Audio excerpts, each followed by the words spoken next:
Hello दोस्तों कैसा लगेगा आपकी ज़मीन जो आपने ज़मीन खरीदी है बहुत ही मेहनत से आपने पैसे एक जोड़ करके छोटे छोटे अमाउंट में पैसे इकट्ठा करके आपने जो ज़मीन खरीदी वही कोई अचानक सुमड़ी में आपके नाक के नीचे से आपकी ज़मीन कोई छीन ले जाने का मतलब आपकी ज़मीन जो आपके नाम पर है वो अपने नाम पर ट्रांसफ़र कर ले। कोई भी हो सकता है, आपके घर का मेंबर, आपका बच्चा, आपका लड़का या फिर कोई पड़ोसी या फिर कोई भी एनीवन, कोई भी हो सकता है। तो आपको उस वक्त क्या करना चाहिए? जाहिर सी बात है, कई लोगों तो झगड़ा करने पे उतारू हो जाएंगे, गोली बारूद चल जाएगा। ज़मीन का लफड़ा होता ही ऐसा है। और जो फ्रॉडिया जो भी रहेगा, जिसने आपकी ज़मीन हड़पी रहेगी, अब वो ये भी नहीं कहेगा कि हमने ये चोरी से किया है, वो तो बोलेगा कि आपने हमें ट्रांसफ़र किया है। तो उस वक्त आपको क्या करना चाहिए, उसी के बारे में आज हम बताएंगे। जी हाँ दोस्तों, स्वागत है आपका हमारा यूट्यूब चैनल ज़मीन की सच्चाई में। दोस्तों आज जो हम इन्फॉर्मेशन देने वाले हैं, ध्यान दीजिए, आपको ऐसा इन्फॉर्मेशन पूरे यूट्यूब की हिस्ट्री में आप खंगार लेंगे तब भी आपको देखने को नहीं मिलेगा, जो कि आपके अपनी शुद्ध भाषा हिंदी में स्पष्ट रूप से समझाने वाला कोई मिले। ध्यान दीजिएगा दोस्तों, आज का हमारा टॉपिक क्या है।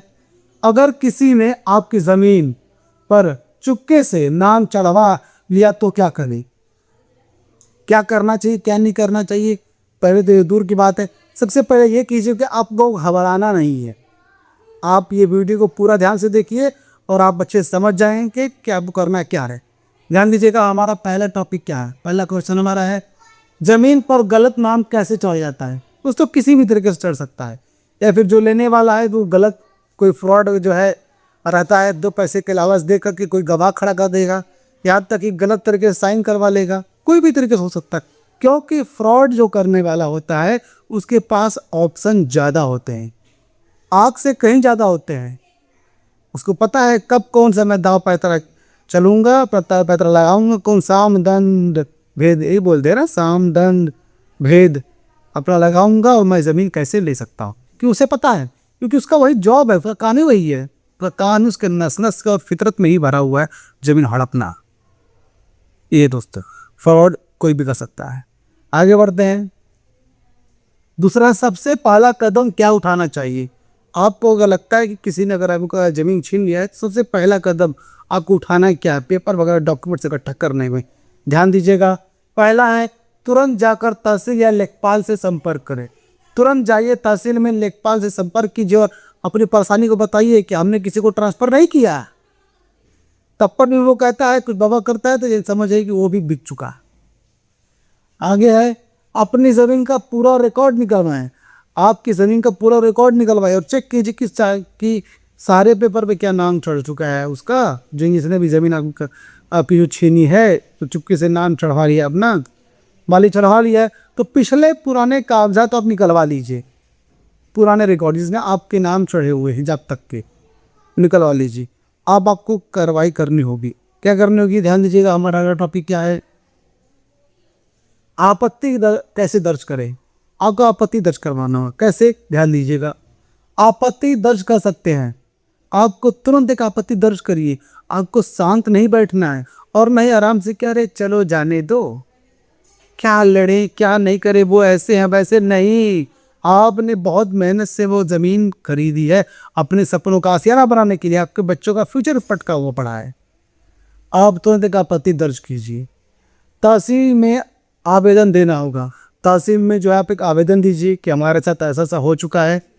एक लिखित में, याद रखिएगा, लिखित में जहाँ भी दीजिए कोई भी आपत्ति या फिर आवेदन, आप लिखित में दर्ज कीजिए, क्योंकि लिखित में सबूत रहता है कि रिसीविंग और एक आपके पास कॉपी रहता है। आपके कागजों की जांच होगी और सही मालिक का नाम फिर से दर्ज किया जा सकता है। उसके बाद जो आपके कागजों, जो आपके कागजात हैं, उसको अच्छे से उस पर ये होता है, क्या बोलते हैं, जांच होगी, लैबोरेटरी टेस्ट होगा, फिर ये सब जो भी होता है फॉरेंसिक लैब वगैरह में, सब चीज़ फॉरेंसिक लैब वगैरह में पूरा एकदम चेक किया जाएगा, अच्छे से पता किया जाएगा क्या है। उसकी भी कागजात देखी जाएंगे, जो सामने वाला है सब देखी जाएंगी, और जो भी उसका हकदार रहेगा उसके नाम पर ट्रांसफ़र हो जाएगा। यानी कि आपका नाम फिर से दर्ज कर दिया जाएगा, उसके नाम 420 का केस लग जाएगा और भू माफिया के अधीन उसके ऊपर केस चलेगा। याद रखिएगा आप लोग। आगे बढ़ते हैं। जरूरत पड़े तो कोर्ट का सहारा ले। अगर आपको लगता है कि आपत्ति वगैरह दर्ज करा लिया हमने, तो हमें कोई फ़र्क नहीं पड़ा, हमें न्याय नहीं मिल रहा है या भी ज़्यादा लंबा समय जा रहा है, क्योंकि करप्शन तो आप समझ ही रहे होंगे। ये गांधी जी तो चले गए, लेकिन उनका पावर अभी भी है कुछ कागज़ के टुकड़ों पर, यानी कि पैसों पर। और वो गांधी जी जो पैसे पे छपे हुए हैं, उनकी कीमत बहुत ज़्यादा है। वो किसी की भी ज़मीर को खरीद सकता है। एक लिमिट है, उस लिमिट तक वो उसके सामने नोट दिखेगा, वो बिक जाएगा। तो आजकल चलते सिस्टम है वैसा, आपको भी पता है चीज़। सरकारी, खासकर सरकारी कामों में तो ज़्यादातर ही होता है। तो वैसा होगा, तो आपको लगता है कि हमें न्याय नहीं मिल रहा है, केस को लंबा खींचा जा रहा है, ऐसा वैसा। अब आपको क्या करना है, ध्यान दीजिएगा। एसडीएम या कोर्ट में जाना, कोर्ट तक जाना पड़ सकता है। एसडीएम के पास जाइए, अगर लगता है कि यहाँ भी कुछ नहीं हुआ तो सीधा आप बिना सोचे समझे कोर्ट में केस दर्ज करा, सीधा कोर्ट में केस दर्ज कराइए। कोर्ट में आप अपने सही कागज दिखाकर अपनी ज़मीन वापस पा सकते हैं। कोर्ट में आप अपने कागज़ों को जो दिखा करके आप अपनी ज़मीन को वापस ले सकते हैं। लेकिन कैसे, उसके लिए कैसे करना होगा, क्या तरीका है? आपको सबसे पहले एक वकील हायर करना होगा।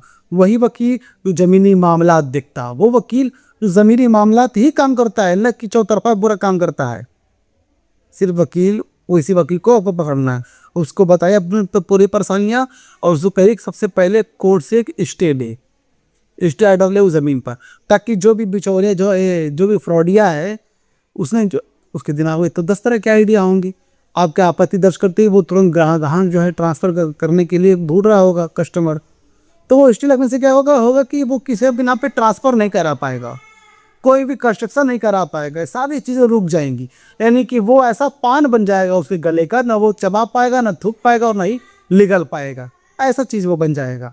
उसके बाद आपकी कागज़ों, अब जब डॉक्यूमेंट्स की जांच होगी, और फिर से आप अपने नाम पर वो ज़मीन ले सकते हैं, और उसको अच्छी खासी कड़ी सज़ा मिल सकती है।